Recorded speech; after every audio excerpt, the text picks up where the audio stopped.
मैं अश्विन कुमार धदीज आपका कक्षा प्लस में फिर से स्वागत करता हूँ। जैसा कि कल हमने व्याकरण शिक्षण पढ़ा है, उसके बाद गद्य शिक्षण पढ़ा है, उसके बाद पद्य शिक्षण पढ़ा है। ये जितने भी हमने तीनों जो पढ़े हैं व्याकरण गद्य और पद्य शिक्षण की विधियाँ हैं। और शिक्षण विधियों में आज आपके लिए एक नया टॉपिक है जिसके अंदर है नाटक शिक्षण विधियाँ या अनुवाद शिक्षण विधियाँ जिसको बोलते हैं। नाटक शिक्षण विधियाँ वो होती है जिसके अंदर कक्षा में अभिनय किया जाता है या फिर अध्यापक द्वारा अभिनय किया जाता है या फिर छात्रों द्वारा अभिनय किया जाता है, वो नाटक शिक्षण विधियों में आता है।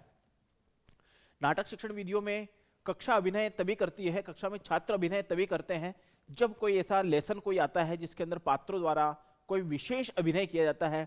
उसमें ही छात्रों द्वारा वो पात्र पात्र बनते हैं और उसका अभिनय करते हैं। ये नाटक शिक्षण विधियों में है। आगे आती है रचना शिक्षण विधियां या अनुवाद शिक्षण विधियां। अनुवाद शिक्षण विधियां वह होती है जिसके अंतर्गत किसी भाषा में हम उसका अनुवाद करते हैं, ट्रांसलेट करते हैं, वो अनुवाद शिक्षण विधियों के अंतर्गत आता है।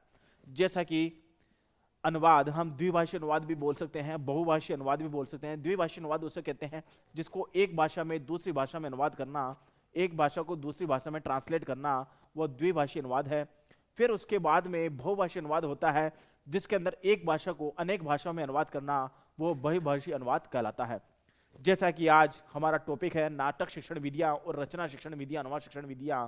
हम शुरू करेंगे अपने नाटक शिक्षण विधियों से। तो शुरुआत हम नाटक शिक्षण विधियों से करते हैं। जैसा कि नाटक शिक्षण विधियां हैं संस्कार शिक्षणम। नाटक शिक्षण विधियां किस लिए है कि हमारे संस्कारों का शिक्षण हो, हम संस्कार पात्र बने। संस्कृत का मूल रूप यही है कि संस्कृत पढ़ने का परम मंत्र यही है कि हम संस्कारवान बने। हम बड़ों के साथ आदर का भाव करें, बच्चों के साथ प्रेम का भाव करें और बराबर के साथ मित्रता का भाव करें। ये आदर्श शिक्षण विधियों का मूल भाव है।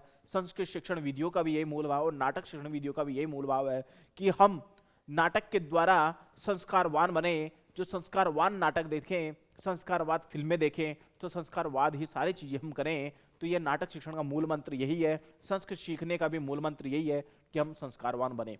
तो संस्कारवान शिक्षणम नाटक शिक्षण का मूल उद्देश्य है। नाटक में प्रस्तुत पात्रों द्वारा संस्कार शिक्षण करना, मतलब प्रमुख पात्र हम बन सकते, कोई भी पात्र बन सकता है। प्रमुख पात्रों द्वारा छात्रों को उसमें संकलित करके, उसमें जोड़ करके पात्रों का जो प्रकट चित्र है वो पात्रों द्वारा बता करके पात्र को उसमें संस्कारवान बनाना है और छात्रों को भी उसमें संस्कारवान बनाना है। ऐसा हम उद्देश्य हमारा नाटक शिक्षण का है। प्रस्तुत पात्रों द्वारा संस्कार शिक्षण। आरोह व अवरोह पूर्वक वार्ता करना, रुक करके फिर चल करके वार्ता करना, आरोह अवरोह के द्वारा वार्ता करना है। कल्पना, चिंतन और विवेक शक्ति का विकास करना नाटक शिक्षण का प्रमुख उद्देश्य है, जिसके अंदर कल्पना शक्ति का विकास हो सकता है, चिंतन शक्ति का विकास होता है और विवेचन शक्ति का विकास हो सकता है। तो वो नाटक शिक्षण का मूल उद्देश्य है। मानव परिचित होने का अवसर मिलता है।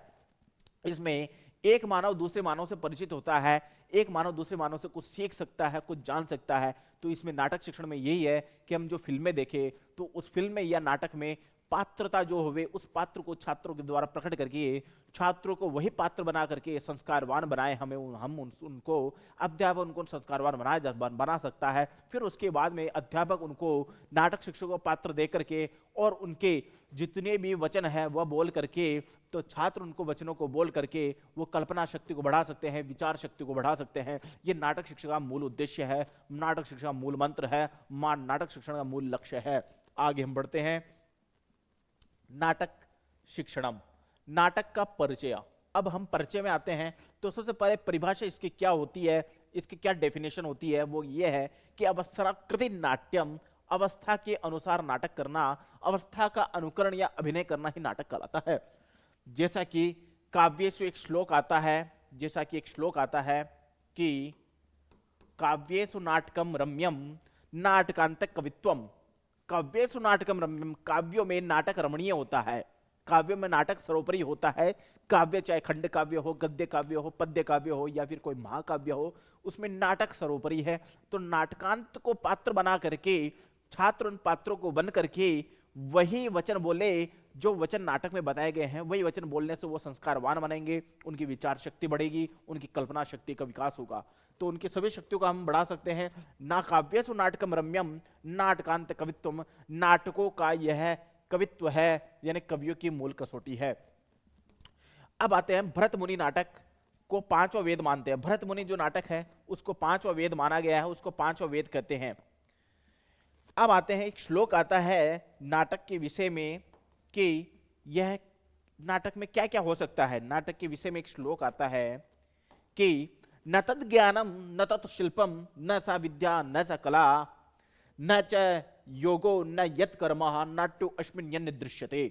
इसका अर्थ यह होता है कि न तो इसमें ज्ञान है, न इसमें ज्ञान है, न इसमें शिल्प है यानी कला है, और न सा विद्या, न तो इसमें विद्या है और न ही कला है, और न स योगो न यत कर्म, मतलब न तो इसमें योग है न कर्म है। ये सभी चीजें किसमें मिलेगी? ये सिर्फ सभी चीजें नाटक में मिलेगी, क्योंकि नाटकों को पात्र बना करके, नाटक में जितने भी पात्र होते हैं उन पात्रों को बना करके छात्र द्वारा अभिनय किया जाता है, तो उसमें ज्ञान भी बढ़ेगा, उनकी कल्पना शक्ति बढ़ेगी, उनकी विकास शक्ति बढ़ेगी, शिल्प यानी उनकी कलाएं बढ़ेगी, चाहे उनके जो कला होती है विद्यार्थी में वो उनका कला का विकास होगा, उसके द्वारा जो पात्र जो बनेंगे उस पात्र की कलाओं का विकास भी होगा, और उसमें छात्रों की विद्या शक्ति बढ़ेगी, विद्या बढ़ेगी।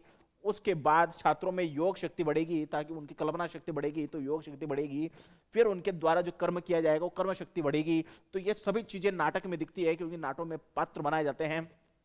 उन पात्र बनाने के बाद उन पात्रों के द्वारा नाटक का अभिनय किया जाता है। उस अभिनय में छात्र बहुत सीखते हैं, बहुत कुछ सीखते हैं। छात्र की सक्रिय क्रिया विधि होती है, उसके अंदर छात्र क्रियावान होता है और सक्रिय होता है, उस क्षेत्र में वो सक्रिय बन जाता है। आगे हम बढ़ते हैं, फिर उसके बाद में कि भावार्थ, मैंने आपको ये बता ही दिया है कि भावार्थ ये होता है कि वैदिक संवाद सूक्तों में नाटक का मूल मिलता है।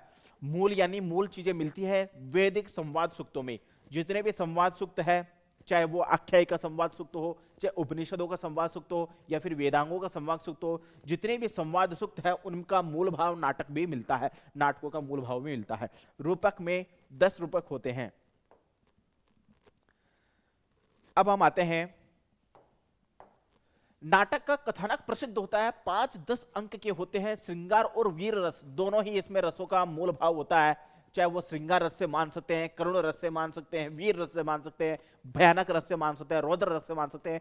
जो भी 9 रस मैंने आपको कल बताया था, उन 9 रसों में नायक कैसा भी हो सकता है, चाहे नायक करुण भी हो सकता है, दयावान भी हो सकता है। जैसे उत्तर रामचरित में, उत्तर रामचरित की कथा जैसे होती है भारवी की, उत्तर रामचरित की जिस किरातार्जुनी में नहीं, भारवी उत्तर रामचरित जो है, जो ग्रंथ है, उस ग्रंथ में उत्तर रामचरित में जो है उत्तर राम की उत्तर की गाथा बताई गई है, उसके अंदर करुण रस विद्यमान है। उस करुण रस में दयावान होते हैं श्री राम भगवान, तो उस दयावान की दृष्टि से उसमें करुण रस विद्यमान है उत्तर रामचरित में। तो इसलिए श्रृंगार रस भी हो सकता है या वीर रस भी हो सकता है। वीर रस रौद्र रूप भी हो सकता है, भयानक रूप भी हो सकता है, भयानक रस भी हो सकता है। अभिनय के 4 प्रकार होते हैं। नाटक के 4 प्रकार कौन कौन से हैं? एक तो आंगिक प्रकार हो सकता है, वाचिक यानी कहकर के प्रकार हो सकता है, आहार्य प्रकार हो सकता है, वेशभूषा ये सात्विक प्रकार हो सकता है। आगे नायक कैसा होना चाहिए नाटक में? नाटक में नायक होते हैं 4 प्रकार की, 4 प्रकार के नायक होते हैं नाटक में। एक तो धीरोदत्त नायक हो सकता है, धीर प्रशांत नायक हो सकता है, धीर ललित हो सकता है नायक, या फिर नायक को धीरोदत्त भी बोल सकते हैं। ये नायक के 4 प्रकार होते हैं। जो नाटक में जो नायक होता है, हीरो होता है, जो अभिनेता होता है, वो अभिनेता के ये 4 प्रकार होते हैं। धीरोदत्त, धीर प्रशांत, धीर ललित और धीरोदत्त प्रकार के 4 प्रकार के नायक होते हैं। जो हीरो होता है वो 4 प्रकार के होता है नाटक के अंदर। नायिका के प्रकार भी होते हैं। नायिका कितने प्रकार की होती है ये बताते हैं। नायिका 3 प्रकार की होती है। 3 प्रकार की कौन कौन सी नायिका होती है मैं आपको बता देता हूं। 3 प्रकार की नायिका होती है। एक तो स्वीय नायिका होती है जो अपनी होती है, परकीय यानी दूसरे की होती है, सामान्य यानी जो सामान्य होती है। नायिका 3 प्रकार की होती है। जो हीरोइन होती है वो 3 प्रकार की होती है। हर नाटक में कोई ना कोई हीरो होता है, कोई ना कोई हीरोइन होती है। तो इस प्रकार से 3 प्रकार की नायिका भी होती है, जिसको स्वीय, परकीय और सामान्य नायिका होती है। 5 प्रकार की संधियां होती है। संधिया में मुख्य संधि हो सकती है, प्रतिमुख संधि होती है, गर्भ संधि, विमर्श और निर्वाण संधियां होती है। अब ये सभी नायक के हैं। जितने भी टॉपिक आपके पास आ रहे हैं नायक, नाटक के अंदर जो नायक कौन बनता है, नायक कोई भी हीरो होगा वो 4 प्रकार का होगा, जो मैंने आपको बता ही दिया है कि धीरोदत्त, धीर ललित, धीर प्रशांत और धीरोदत्त नायक। नायक के 4 प्रकार है, चाहे 4 प्रकार में से एक नायक कोई सा भी हो सकता है। वैसे ही नायिका भी 3 प्रकार की, स्वीय हो सकती है, परकीय हो सकती है, सामान्य नायिका हो सकती है। फिर उसके बाद में जो टॉपिक मैं आपको बता रहा हूँ 5 संधियां भी हो सकती है। उसके अंदर जो जोड़ना है वो कैसे होता है? मुख्य संधि हो सकती है, प्रतिमुख संधि होती है, गर्भ संधि हो सकती है, विमर्श संधि हो सकती है, निर्वाहन संधि भी हो सकती है उसके अंदर। 5 अर्थ प्रकृति होती है। अर्थ प्रकृति का मतलब होता है उसके अंदर स्वभाव कैसा होना चाहिए, बीज का प्रभाव, बिंदु, पताका, प्रकृति और कार्य का प्रभाव होता है। अब हर नाटक में 4 वृत्तियां होती है, चाहे नाटक कोई सा भी हो, चाहे अभिनय कैसा भी हो, चाहे पात्रों का अभिनय कैसा भी हो, उसके अंदर जो नायक के नाटक के द्वारा जितने भी पात्र बताए गए हैं उसमें नाटक कैसे भी हो, तो उसके अंदर 4 वृत्तियां होती है। पहली होती है कौशिकी, दूसरी होती है सात्विकी, तीसरी आर्भरी और चौथी भारती। ये 4 प्रकार की 4 वृत्तियां होती है। ध्यान रखना, 4 वृत्तियां पूछ सकते हैं, 4 नायक पूछ सकते हैं, 3 नायिका पूछा जा सकता है। रीट के एग्जाम में कैसे भी क्वेश्चन पूछ सकते हैं, चाहे वो नायकों के क्वेश्चन हो, नायिका के हो या फिर 4 वृत्तियों के हो। इसलिए ये सारे क्वेश्चन बहुत मोस्ट है, तो इसमें हमें जानना है कि नायक कितने प्रकार के होते हैं, नायिका कितनी होती है, 4 वृत्तियां कौन कौन सी है। अब हर अभिनय में ये चीजें होती ही होती है। आगे हम बढ़ते हैं, नाटक का साहित्य पढ़ते हैं। नाटक के साहित्य में भास ने, जो कवि भास थे, उन्होंने 13 नाटक लिखे, बहुत बड़े हैं, 13 रूपक जिसको बोलते हैं नाटक लिखे उन्होंने। उनका मुख्य नाटक स्वप्नवासवदत्तम है, जिसको बोलते हैं स्वप्नवासवदत्ता। ये भास के द्वारा रचित है। जो भास ने 13 रूपक लिखे हैं, 13 नाटक लिखे हैं, ये भास के द्वारा रचित है। महाकवि भास ने 13 नाटक लिखे हैं, बहुत विस्तृत नाटक लिखे हैं, बहुत बड़ा क्षेत्र है इनका भास का, जिन्होंने 13 नाटक लिखे हैं। उसके अंदर भी मुख्य कौन सा है, स्वप्नवासवदत्तम। स्वप्नवासवदत्तम के का अर्थ यह होता है स्वप्न में देखी गई वासवदत्ता की कहानी। स्वप्न में जो वासवदत्ता कोई कहानी देखती है, जिसके अंदर एक श्लोक भी आता है हमारे अभिज्ञान शाकुंतलम नाटक में से एक श्लोक आता है कि काव्येषु नाटकम रम्यम तत्र रम्या शकुंतला तत्रापि चतुर्थो अष्ट चतुर्श्लोक चतुष्टया। ये 4 जो श्लोक है अभिज्ञान शाकुंतलम के नाटक के सर्वोपरि श्लोक है, जिसके अंदर काव्येषु नाटकम रम्यम, काव्य में नाटक रमणीय है बताया गया है। काव्येषु नाटकम रम्यम तत्र रम्या शकुंतला, उसमें भी जो शकुंतला होता है अभिज्ञान शाकुंतलम में जो शकुंतला होती है उसमें भी रमणीय है अभिज्ञान शाकुंतलम में शकुंतला।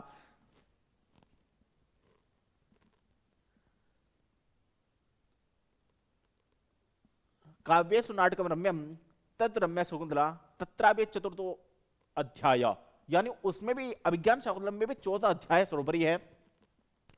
4था अध्याय भी सर्वोपरि है और 4थे अध्याय में 4था श्लोक, 4 श्लोक ही सर्वोपरि है। उसके अंदर जो अभिज्ञान शाकुंतलम में श्लोक बताया गया है, इस श्लोक से हमें यह शिक्षा मिलती है कि नाटक सर्वोपरि है, क्योंकि उसके अंदर जो अभिनय होते हैं, जो पात्र होते हैं, या फिर जो उसके अंदर नाटक के अंदर जो जो पात्र बताए गए हैं, उसके अंदर जो नायक बताया गया है, जो हीरो बताया गया है, या फिर कोई नायिका बताई गई है, तो ये सब सर्वोपरि है। उसमें जो पात्र बनाए गए वो संस्कारवान बनाने के लिए बताए गए हैं।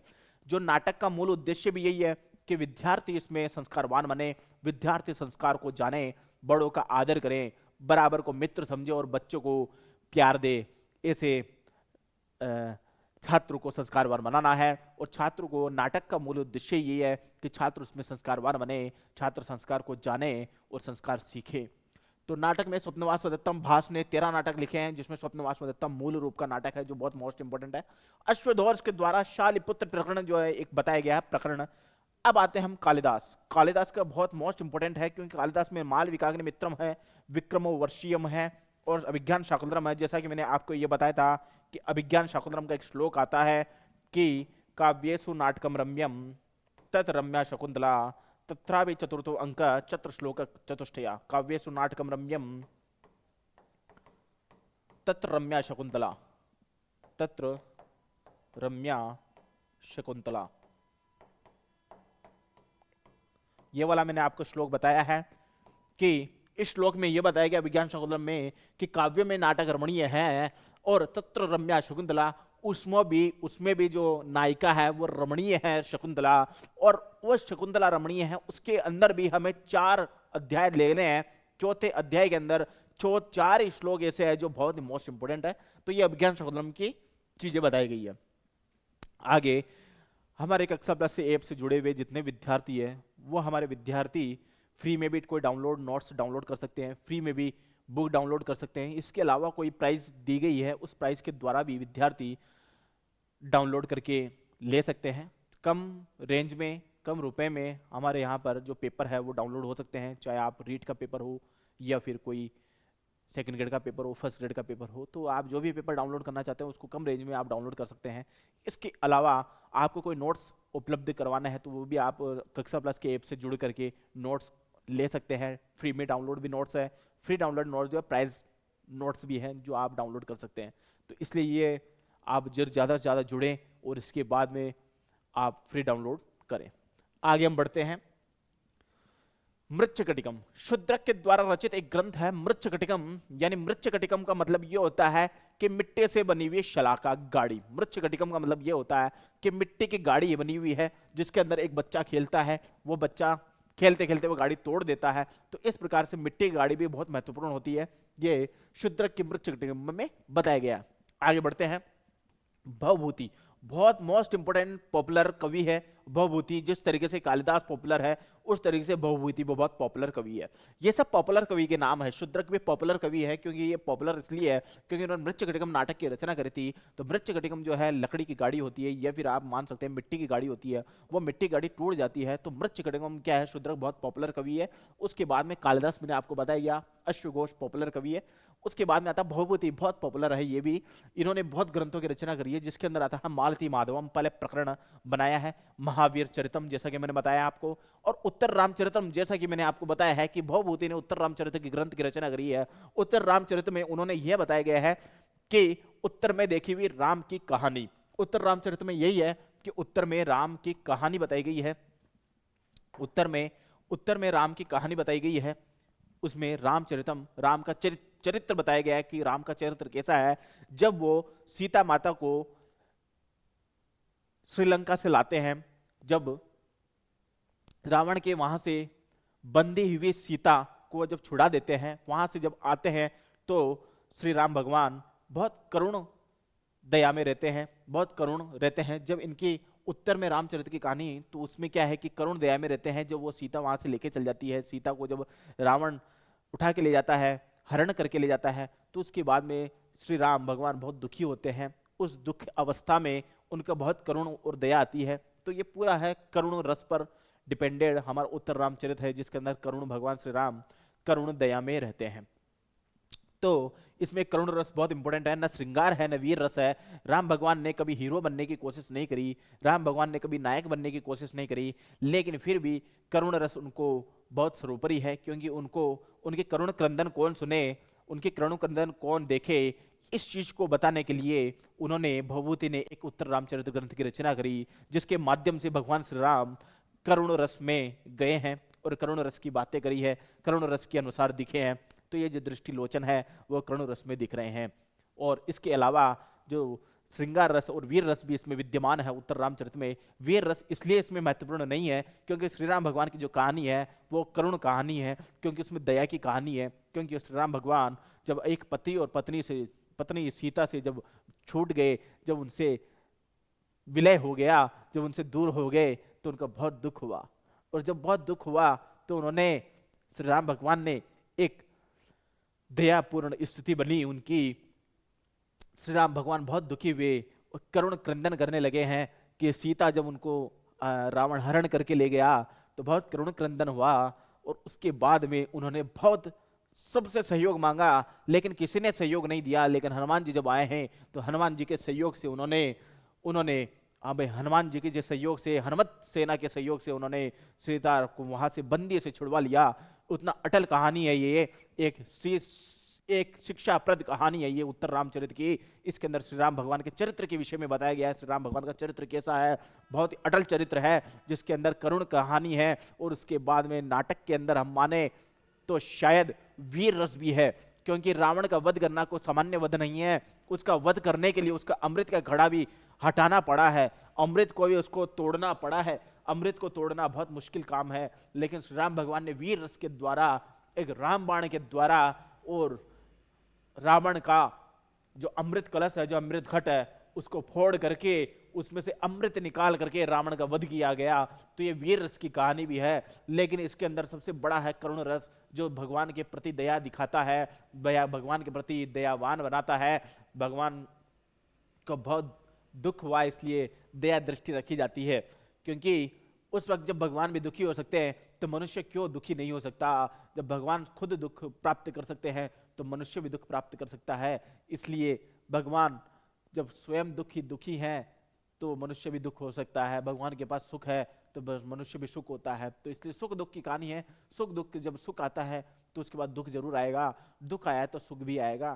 तो इसलिए श्री राम भगवान की यदि चरित्र की बात करें तो श्री राम भगवान दुखी ज्यादा है और खुश कम है। क्योंकि जब सीता को वहां से लेके आ गए श्रीलंका से, तो भी जब यहाँ पर आने के बाद भी कई व्यक्तियों ने, कई जमाने ने उनको जीने नहीं दिया। उनको कहा सीता अपवित्र हो गई है, लेकिन श्री राम भगवान मानने को तैयार नहीं, सीता अपवित्र है। तो भी उन्होंने वाल्मीकि आश्रम में जो है सीता को वहां छोड़ दिया, वाल्मीकि आश्रम में, और फिर भगवान अकेले रहे हैं फिर उसके बाद में भी। और लव कुश जब उनके पुत्र हुआ तो पुत्रों ने उनको बहुत समझाया कि सीता पवित्र माँ है, पवित्र पत्नी है, तो उस पवित्रता को अब पहचाने, पवित्रता को अपनावे। लेकिन श्री राम भगवान ने फिर भी नहीं अपनाया, क्योंकि जगत के जो वाणियां हैं, जगत की जो आवाजें हैं, वो उनके कान में गूंज रही थी। भगवान भी फिर भी दुखी रहे कि वो आवाजें कैसे बंद करें, वो आवाजें हम कैसे हटाएं। तो भगवान ये सोच रहे थे कि उन आवाजों को हटाने के लिए सीता को ही छोड़ना पड़ेगा। यह ध्यान रख करके लव कुश की बात भी नहीं सुनी। लव कुश ने पूरी करुण कहानी सुना दी अपनी माता की, अपनी माता की पूरी करुण कहानी सुना दी कि सीता पवित्र है, बिल्कुल पवित्र है। और भगवान राम भी मानने को तैयार है कि सीता पवित्र है, लेकिन फिर भी श्री राम भगवान को जनता ने यह स्वीकार नहीं था, जनता को स्वीकार नहीं था कि सीता एक पवित्र स्त्री है। लेकिन फिर भी जनता के कहने पर श्री राम भगवान ने उनको बुला करके उनको अपवित्रता की निशानी नहीं बनाया, लेकिन सीता ने यह ठान लिया कि वो या तो जी लेगी या फिर मर जाएगी। यदि श्री राम भगवान ने उसको अपना लिया तो जिएगी, और श्री राम भगवान ने नहीं अपनाया तो वो मरण को प्राप्त होगी। तो सीता भी ज्यादा समय तक नहीं रुकी, क्योंकि सीता भी धरती में चली गई, वापस बस गई है उसके अंदर और चली गई है और मृत्यु को प्राप्त हुई। तो श्री राम भगवान को बहुत दुख हुआ। इस दुखी के कारण ही सीता के जो राम भगवान का जो चरित्र यही बताता है कि राम भगवान बहुत दुखी थे, बहुत दुख उन्होंने प्राप्त किया है। तो इसलिए सुख के बाद दुख होता है। श्री राम भगवान को जब बचपन में थे तो बहुत सुख मिला, क्योंकि वो अपने कंप्लीट उसके अंदर थे। श्री राम भगवान को बहुत सुख मिला, बहुत सुखी थे, बचपन में बहुत सुखी हुए। लेकिन जैसे जैसे उम्र बढ़ती गई तो दुख का पहाड़ आता गया श्री राम भगवान के ऊपर। 25 साल के हुए, विवाह हुआ, विवाह के संस्कार के बाद उनको सीता, जब उनको 14 वर्ष का वनवास हो गया तो वही दुख का पहाड़ टूटने लगा। दुख का पहाड़ ऐसे टूटा कि सीता भी उनसे अलग हो गई और उनके बाद वो चली गई। फिर उसके बाद में मरणता को प्राप्त हुआ। लेकिन वैसे ही श्री कृष्ण भगवान की बात की जाए तो श्री कृष्ण भगवान, जैसे राम भगवान की बात की जाए तो शुरुआत में सुखी हुए, सुख उन्होंने बहुत भोगा है श्री राम भगवान ने, फिर उसके बाद में दुख का पहाड़ टूटा। वैसे श्री कृष्ण भगवान बचपन में दुखी हुए, बहुत दुखी हुए, क्योंकि बचपन में बहुत परेशान हुए थे श्री कृष्ण भगवान। क्योंकि कहीं कहीं राक्षस उनको मारने के लिए आए, कहीं के कहीं असुर उनको मारने के लिए आए, लेकिन उन्होंने कोई मार नहीं सका। जैसे जैसे वो उम्र उनकी बढ़ती गई श्री कृष्ण भगवान की, तो धीरे धीरे उनको सुख की प्राप्ति हुई, सुख की अनुभूति हुई। तो यही कहते हैं विद्यार्थी मित्रों कि सुख दुख तो आना ही आना है, सुख आएगा तो दुख जरूर आएगा और दुख आएगा तो सुख जरूर आएगा। तो नाटक चरित्र का यही कहना है। नाटक जो शिक्षण विधियां है उसके अंदर यही है, जो अभिनय करते हैं छात्र, उन अभिनय के द्वारा कुछ सीखा जाता है। श्री राम भगवान से कुछ सीखने को मिलता है। जो अभिनय करेंगे राम दरबार का, राम सह परिवार का अभिनय करेंगे, तो उस अभिनय से जो है छात्र संस्कारवान बनेंगे। और श्री कृष्ण भगवान का अभिनय करेंगे तो उसके अलावा वीरता को प्राप्त होंगे, वो वीर रस उसके अंदर आएगा। और राम भगवान का अभिनय करेंगे तो उसके अंदर करुण रस आएगा। तो जैसा जैसा हम आगे बढ़ते हैं, अब आते हैं हम शिक्षण वीडियो के अंतर्गत। नाटक से बहुत कुछ सीखने को मिलता है, अभिनय से सीखने को मिलता है, नाट्य शिक्षण से सीखने को मिलता है। तो अब हम आते हैं नाटक शिक्षण वीडियो के अंतर्गत। अब नाटक की कौन कौन सी शिक्षण विधियां होती है वो हम पढ़ते हैं। जैसा कि उत्तर रामचरित की मैंने आपको कहानी बताई है। उत्तर रामचरित बहुत मोस्ट पॉपुलर चीज है, क्योंकि उत्तर में देखी गई रामचरित की कहानी जो मैंने आपको बताया, श्री राम भगवान की जो करुण रस को प्राप्त हुए हैं। अब आते हैं कि नाटक शिक्षण की विधियां कौन कौन सी होती है। अब वीडियो का टॉपिक चलता है तो निम्नलिखित विधियां हैं। एक आदर्श विधि हो सकती है, दूसरी व्याख्या विधि हो सकती है, तीसरी रंगमंचाभिनय विधि हो सकती है, चौथा कक्षाभिनय विधि है और पांचवा समवाय विधि है। जैसा कि हम आगे बढ़ते हैं, आदर्श नाट्य शिक्षण विधियां। अब जैसे आते हैं कि आदर्श नाट्य शिक्षण विधियां कौन कौन सी है, आगे बढ़ते हैं। इस विधि में नाटक में आए सारे पात्रों का अभिनय शिक्षक ही करता है। इस विधि में क्या है कि आदर्श नाट्य विधि में आदर्श नाट्य है, नाटक आदर्शवान होना चाहिए, तो इसलिए क्या है कि शिक्षक जो है खुद ही नाटक इसमें योगदान देते हैं। इस विधि में छात्र जो है सक्रिय नहीं होते हैं, निष्क्रिय रहते हैं, इसलिए मनोवैज्ञानिक विधि नहीं है।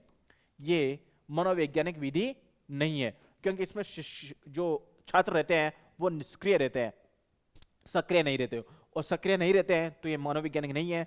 इस विधि में व्याकरण तत्वों का ज्ञान भी नहीं होता है, क्योंकि व्याकरण तत्वों को भी नहीं बताया जाता है इस विधि में, क्योंकि शिक्षक ही सारे काम करते हैं, शिक्षक ही अभिनय करता है, तो इसलिए इसमें कोई व्याकरण का ज्ञान नहीं होता है।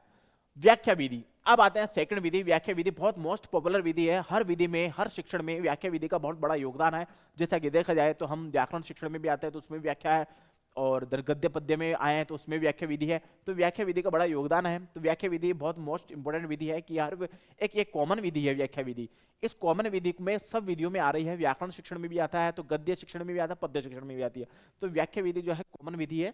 इस विधि में हम पढ़ते हैं नाटक में, तो इस विधि में अध्यापक नाटक की कथा वस्तु, चरित्र, कथनोपकथन, व्याकरण आदि का भाषाई तत्वों का ज्ञान कराता है, यानी मतलब भाषाई तत्वों की व्याख्या करता है। व्याख्या विधि है किसी एक टॉपिक पर पूरी व्याख्या बताना। नायक को यदि काम दे दिया तो नायक अपने व्याख्या के द्वारा उसको अभिनय करके बताता है। नाटक शिक्षण में वही होता है कि नायक उसको अभिनय करके व्याख्या करता है, उसको व्याख्या करके बताता है।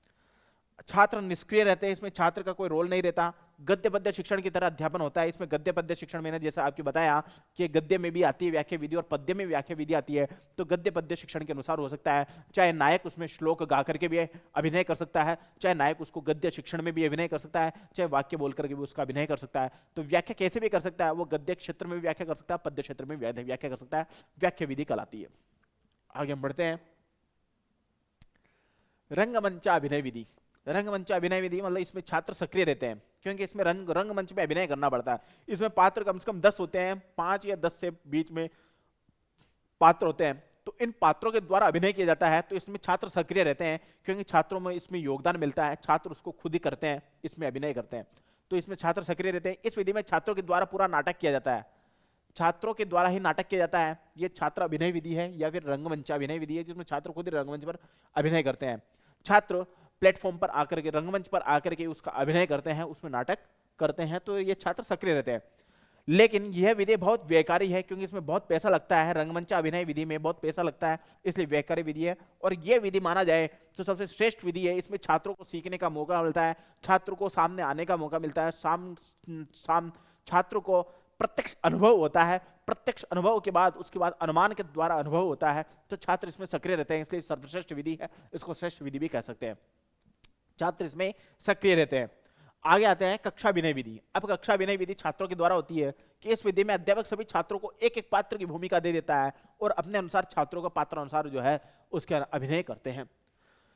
दूसरी विधि, इसमें छात्र सक्रिय रहते हैं, जैसे कि अभी रंगमंच अभिनय विधि में अपन ने पढ़ा है कि छात्र सक्रिय रहते हैं, वैसे ही कक्षा विधि में भी छात्र सक्रिय रहते हैं, क्योंकि छात्रों को ही पात्र बनाया जाता है। जिसमें छात्र पात्र बनेंगे तो सक्रिय विधि कहलाएगी, क्योंकि वो क्रियाशील रहते हैं। छात्रों को पात्र बनाना तो क्रियाशील खुद ब खुद रहेंगे। तो कक्षा विनय और रंगमंच अभिनय जो विधि है, एक ऐसी विधियां है, दोनों विधियां जिसमें छात्र जो है सक्रिय रहते हैं। मनोवैज्ञानिक विधियां भी हैं, क्योंकि छात्र को इसमें मनोविज्ञान के तौर पर मानसिक शक्ति को बढ़ती भी है, मानसिक शक्ति भी बढ़ती है, सक्रिय रहते हैं और विकास उनका मानसिक क्षेत्र का विकास होता है। तो ये जो विधियां है, दोनों विधियां जो है सक्रिय विधि है और व्यवहारिक विधि भी है और श्रेष्ठ विधि भी है। आगे हम बढ़ते हैं कि समवाय विधि। समवाय बोलते हैं समूह को, समवाय होता है समूह विधि, समूह में अभिनय करना, समूह में अभिनय करना, अभिनय, समूह में अभिनय। अब यार उक्त सभी विधियों को मिलाकर अध्यापक द्वारा नाटक शिक्षण करवाना समवाय विधि कहलाती है। समूह में अभिनय, अब समूह में अभिनय है, इसके अंदर क्या होता है कि सभी विधियां इसमें जुड़ी हुई है, सभी विधियां इसमें है, सभी विधियां इसमें ही है, और इसे नाटक शिक्षण की सर्वश्रेष्ठ विधि कहते हैं। इस विधि के माध्यम से 15 अगस्त भी हो सकती है समूह विधि में, समवाय विधि में, और 26 अगस्त को भी इसमें, 26 जनवरी को भी इसमें दिवस पर नाटक किया जाता है।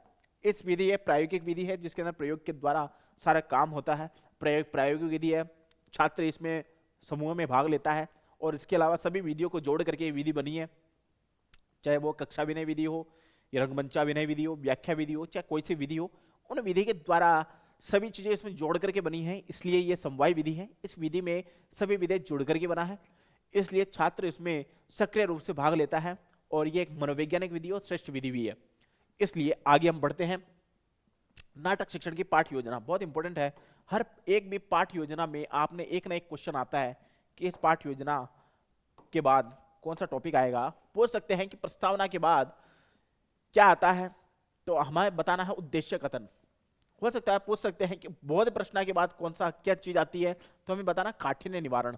तो इस तरीके से पाठ योजना से एक ना एक क्वेश्चन आता है, चाहे वो व्याकरण की पाठ योजना हो, गद्य की पाठ योजना हो, या पद्य की पाठ योजना हो, और या फिर नाटक शिक्षण की पाठ योजना हो। चाहे किसी भी पाठ योजना में से एक ना एक क्वेश्चन जरूर पुटअप होता है, क्वेश्चन एक ना एक पूछा जाता है कि इस पाठ योजना में जो क्रम वाइज है वो कैसे होगा। क्रम वाइज क्वेश्चन पूछा जाता है, अक्रम क्वेश्चन भी पूछ सकते हैं, क्रम वाइज क्वेश्चन भी पूछा जाता है, जैसे इस क्रम के बाद कौन सा क्रम आएगा। और आरोह अवरोह, जैसा मैंने बताया नाटक में आरोह अवरोह की गति होती है, पहले और बाद की गति, बाद और पहले की गति, तो आरोह अवरोह क्रिया होती है। तो आरोह अवरोह क्रिया जो है इसमें भी चलती है नाटक शिक्षण विधियों में भी, और नाटक शिक्षण विधि में आरोह अवरोह का बड़ा योगदान है। कब आरोह होना है, कब अवरोह होना है, तो इस तरीके की जो योजना है वो चलती है। तो पद्य पाठ योजना एक ऐसी योजना है जिसमें से एक क्वेश्चन पुटअप किया जाता है, एक ना एक क्वेश्चन आता ही आता है, चाहे वो गद्य हो, पद्य हो, या फिर व्याकरण, जो भी शिक्षण विधियां हैं उस शिक्षण विधियों में से एक ना एक क्वेश्चन पुटअप होता है। आगे हम बढ़ते हैं उद्देश्य कथन। उद्देश्य कथन के बाद वाचनम होता है। वाचन यानी कहना होता है, कहना, वाचन मतलब कहना होता है। इसमें चाहे आदर्श वाचन हो सकता है, दूसरा अनुवाचन हो सकता है, तीसरा अनुकरण वाचन हो सकता है, जिसमें छात्र जो है उसका अनुकरण करे, देख करके सीखते हैं, ये अनुकरण वाचन है। फिर उसके बाद में आता है बोध प्रश्न, फिर काठिन्य निवारण, फिर विषय वस्तु संबंध प्रश्न, चाहे विषय वस्तु से संबंध प्रश्न हो सकते हैं, अभिनय करके बता सकते हैं, फिर मूल्यांकन, फिर गृह कार्य में होता है, लास्ट में गृह कार्य दिया जाता है, गृह कार्य में क्या चीज बताई गई है वो पूछा जाता है। आगे हम बढ़ते हैं अनुवाद और शिक्षण विधियां। बहुत मोस्ट इंपोर्टेंट है कि अनुवाद शिक्षण विधियां, ट्रांसलेट विधि कहते हैं इसको, ट्रांसलेट विधि भी कहते हैं, ट्रांसलेट टीचिंग जिसको बोल सकते हैं, ट्रांसलेट टीचिंग। ट्रांसलेट टीचिंग में ये होता है कि अनुवाद शिक्षण में हम ये मानते हैं कि अनुवाद शिक्षण विधि इसलिए सर्वोपरि है क्योंकि भाषा में सबसे बड़ी चीज है अनुवाद करना, उसका ट्रांसलेशन करना, क्योंकि एक भाषा को दूसरी भाषा में ट्रांसलेट करना ही अनुवाद शिक्षण है होता है। अनुवाद शिक्षण इसलिए जरूरी है क्योंकि हमें दो भाषा कम से कम आनी चाहिए, चाहे वो लैंग्वेज हिंदी हो या संस्कृत हो या फिर इंग्लिश हो। तीन लैंग्वेज में से हमें दो लैंग्वेज आना बहुत जरूरी है। यदि हमने संस्कृत और हिंदी को कंबाइन करके पढ़ा है तो हमें संस्कृत का हिंदी में अनुवाद आना चाहिए, या फिर हिंदी का संस्कृत में अनुवाद आना चाहिए। तो दो लैंग्वेज हमारे को जरूर कम से कम आनी चाहिए, तभी अनुवाद शिक्षण होगा।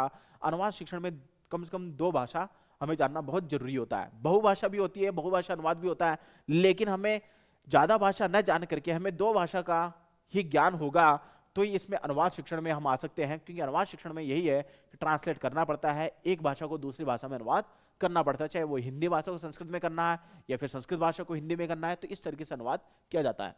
अनुवाद शिक्षण में निम्नलिखित विधियां है, जिसके अंदर आती है पहली विधि आती है पुस्तक विधि, दूसरी विधि आती है तुलना विधि, तीसरी आती है मातृभाषा विधि, और चौथी विधि आती है द्विभाषी विधि। द्विभाषी विधि उसे कहते हैं जिसमें से एक भाषा को दूसरी भाषा में अनुवाद किया जाता है, एक भाषा को दूसरी भाषा में अनुवाद कर सकते हैं, वो द्विभाषी विधि कहलाती है।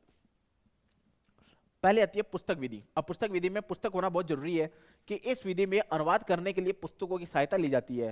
अब जैसे रचनानुवाद कौमुदी, जैसे आपने सबने पढ़ा होगा कि रचनानुवाद कौमुदी बहुत बड़ी पुस्तक है जिसके अंदर अनुवाद सीखने की सर्वोपरि पुस्तक है।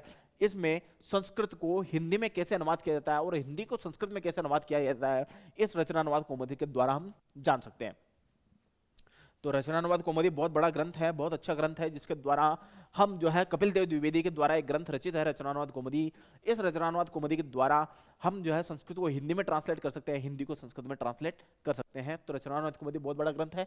फिर इसके बाद में इस विधि में अभ्यास के लिए वाक्य दिए जाते हैं, अभ्यास के लिए वाक्य दिए जाते हैं। एक वाक्य को दूसरे वाक्य में परिवर्तन किया जाता है, एक भाषा को दूसरी भाषा में परिवर्तन करना ही अनुवाद शिक्षण का बड़ा युक्ति है।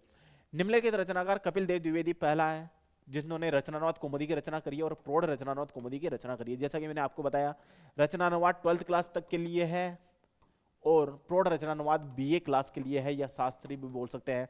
तो ये जो दोनों ग्रंथ हैं, रचनानुवाद कौमुदी बहुत सरल ग्रंथ है जिसके द्वारा 12वीं क्लास तक के लिए बच्चों के लिए रचनानुवाद कौमुदी बहुत बड़ा सर्वश्रेष्ठ ग्रंथ है जिसके द्वारा संस्कृत से हिंदी में ट्रांसलेट किया जा सकता है।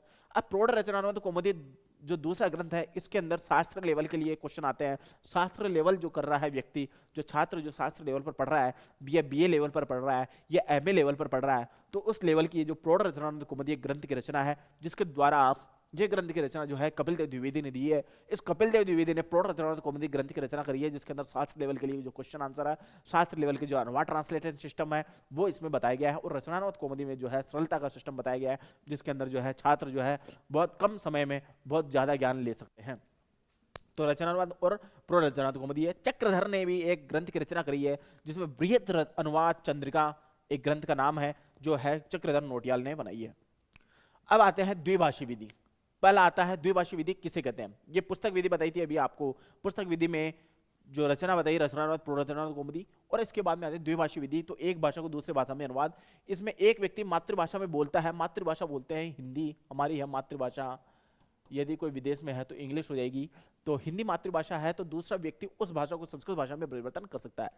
यहाँ व्यक्ति के दोनों भाषा का ज्ञान होता है, इसमें दोनों भाषाओं का ज्ञान होना बहुत आवश्यक है, तो दोनों भाषाओं का ज्ञान होना बहुत जरूरी है।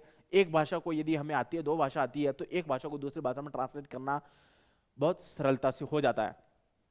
यदि दो भाषा आती है तो दो भाषाओं में अनुवाद किया जा सकता है।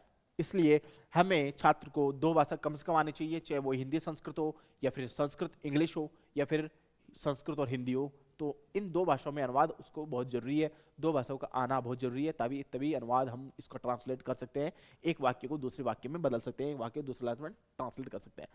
इसके अंदर सम्मेलन होते हैं, हमारी अनुवाद जो है हमारी द्विभाषी विधि उसके अंदर सम्मेलन होते हैं, साक्षात्कार होता है, गोष्ठी होती है, उसके अंदर बड़ा प्रयोग किया जाता है।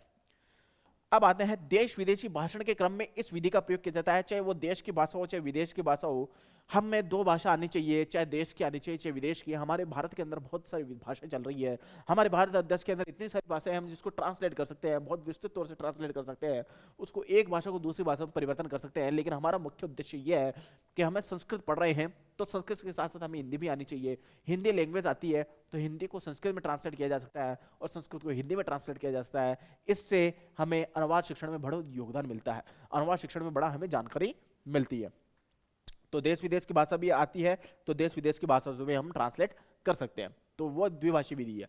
अब आती है तुलना विधि। तुलना विधि हमारी क्या है, हम तुलना कर सकते हैं, इस विधि में दूसरी भाषा के वाक्यों के साथ तुलना कर सकते हैं, एक भाषा एक वाक्य एक विधि के साथ और दूसरी भाषा में हम इसकी तुलना कर सकते हैं। इसमें दो भाषा आनी चाहिए, इसमें तुलनात्मक अध्ययन किया जाता है। तुलना विधि में यही है कि हम उसको तुलनात्मक अध्ययन करें, तो तुलना विधि में तुलनात्मक अध्ययन किया जाता है। मातृभाषा विधि जिसके अंदर हमें मातृभाषा संस्कृत से मातृभाषा में अनुवाद होता है, एक भाषा में दूसरी भाषा, मातृभाषा हिंदी भाषा आनी चाहिए, हमें संस्कृत भाषा को हिंदी भाषा में ट्रांसलेट करना है, तो ये दोनों ये मातृभाषा की विधि कहलाती है। अब आते हैं कि अनुवाद शिक्षण की पाठ योजना। जैसे कि मैंने आपको बताया एक पाठ योजना से एक क्वेश्चन जरूर आता है कि चाहे वो क्रम वाइज हो या अक्रम वाइज हो, आरोह हो या अवरोह हो, क्वेश्चन कहीं ना कहीं से आएगा, चाहे वो आरोह क्रिया से आएगा या अवरोह क्रिया से आएगा, तो एक पाठ योजना का एक क्वेश्चन आता ही आता है, चाहे आप उसको क्रम वाइज याद करें या अक्रम वाइज याद करें। क्रम वाइज याद करेंगे तो आरोह अवरोह दोनों ही कर पाएंगे, तो इसलिए पाठ योजना से एक क्वेश्चन पुटअप होता ही होता है कि उसमें आरोह क्या है और अवरोह क्या है। चाहे हमें पाठ योजना गद्य की हो, पद्य की हो, या फिर कोई व्याकरण की हो, या फिर उसके अंदर अनुवाद की हो, या फिर उसके अंदर हम मान सकते हैं नाटक की हो, चाहे किसी की भी पाठ योजना है, एक पाठ योजना में से एक क्वेश्चन जरूर पुटअप होता है, एक क्वेश्चन जरूर आता है। तो हम आगे बढ़ते हैं कि प्रस्तावना। प्रस्तावना के बाद उद्देश्य कथन, उद्देश्य कथन के बाद प्रस्तुतिकरण, फिर उसके बाद हम मौन रहते हैं, मौनवाचरम, चित्रांकनम। इसमें क्या होता है, नाटक शिक्षण में अनुवाद शिक्षण में चित्रांकन के द्वारा प्रायोगिक क्रिया होती है, फिर काठिन्य निवारण, फिर उसके बाद शांपट्य कार्यम, शांपट्य का होना बहुत जरूरी है इस अनुवाद पाठ योजना में, संशोधनम, फिर उसके बाद में सामान्यकरण, सिद्धांत निरूपणम, फिर उसके बाद में अभ्यास क्रम और गृह कार्यम लास्ट में। तो इस तरह की जो पाठ योजना है, इस पाठ योजना क्रम वाइज याद करना है, इसके माध्यम से हमें एक क्वेश्चन तो आएगा ही आएगा, एक क्वेश्चन आता ही आता है। व्याख्या विधि में से पांच क्वेश्चन कम से कम आते हैं, 30 क्वेश्चन में से 5 क्वेश्चन व्याख्या विधि से आते हैं, जिसके द्वारा हम पांचों के पांचों क्वेश्चन कर सकते हैं, एक भी क्वेश्चन नहीं छोड़े। व्याकरण के 25 क्वेश्चन 20 क्वेश्चन आते हैं, उसके बाद 10 क्वेश्चन शिक्षण वीडियो से आते हैं। तो हमें शिक्षण वीडियो में से जो व्याकरण शिक्षण विधियां है, पद्य शिक्षण विधियां है, गद्य शिक्षण विधियां, नाटक शिक्षण विधियां, अनुवाद शिक्षण विधियां हैं, तो ये 5 तरीके की जो शिक्षण विधियां हैं, शिक्षण वीडियो में 5 तरीके हैं, इन 5 तरह के शिक्षण वीडियो में से एक ना एक क्वेश्चन पुटअप होता है, चाहे वो पाठ योजना से हो चाहे शिक्षण वीडियो से हो। तो इसलिए आप इस पूरे कोर्स को करें और पूरे कोर्स को करने के बाद इन शिक्षण वीडियो को पढ़ें, तो हम चाहते हैं कि आप जल्दी से जल्दी रीट परीक्षा में पास हुए और बेहतरीन शिक्षक बने, जो शिक्षक को बढ़ावे, शिक्षक के ज्ञान को बढ़ावे और संस्कारवान बने। हमारी यही कोशिश है कि आप संस्कारवान के साथ साथ एक बेहतरीन शिक्षक भी बने।